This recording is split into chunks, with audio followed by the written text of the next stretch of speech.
ഭാരതത്തിലെ ബാഹ്യമായ ഓരോ തീർത്ഥാടനത്തിനും ആന്തരിക തലം കൂടിയുണ്ടെന്ന് സ്വാമി ആനന്ദവനം ഭാരതി കോഴിക്കോട്ട് നടന്ന തീർത്ഥാടക സംഗമവും പുസ്തക പ്രകാശനവും ഉദ്ഘാടനം ചെയ്ത് സംസാരിക്കുകയായിരുന്നു അദ്ദേഹം.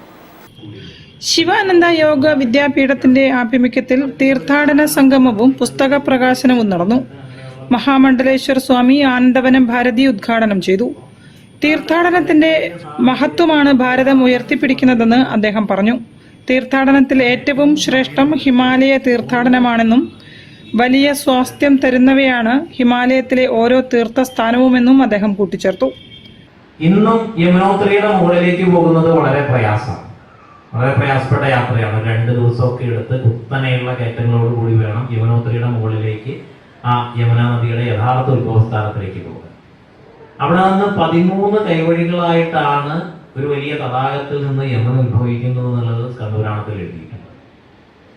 അപ്പൊ ഇന്ന് പോലും എത്തിച്ചേരാൻ വളരെ ബുദ്ധിമുട്ടായിട്ടുള്ള ഇത്ര വിശാലമായിട്ടുള്ള ഭൂപ്രദേശത്തെ അത്രമാത്രം വിശദാംശങ്ങളോടെ പൂർവികരായിട്ടുള്ള ഋഷീശ്വരന്മാരെങ്ങനെ എഴുതി. അങ്ങനെ ചിന്തിക്കുമ്പോൾ അതോടൊപ്പം തന്നെ വ്യക്തമാകുന്ന ഒരു കാര്യം, ഈ ഭാരത ഭൂമിയിൽ നമ്മൾ കാണുന്ന എല്ലാ തീർത്ഥസ്നാനങ്ങളും നമ്മുടെ ശരീരത്തിനകത്തും നമുക്ക് തിരിച്ചറിയാൻ കഴിയുന്നു. ആചാര്യ സുമേഷ് യോഗി രചിച്ച ഹിമശൈല ഭൂവിൽ എന്ന പുസ്തകം മുൻ Goa governor advocate PS Sreedharan Pillai പ്രകാശനം ചെയ്തു. ഭാരതം വിശ്വഗുരു സ്ഥാനത്തെത്തുക തന്നെ ചെയ്യുമെന്നും അത് നിയോഗമാണെന്നും അദ്ദേഹം പറഞ്ഞു. സാഹിത്യകാരൻ PR നാഥൻ പുസ്തകം ഏറ്റുവാങ്ങി.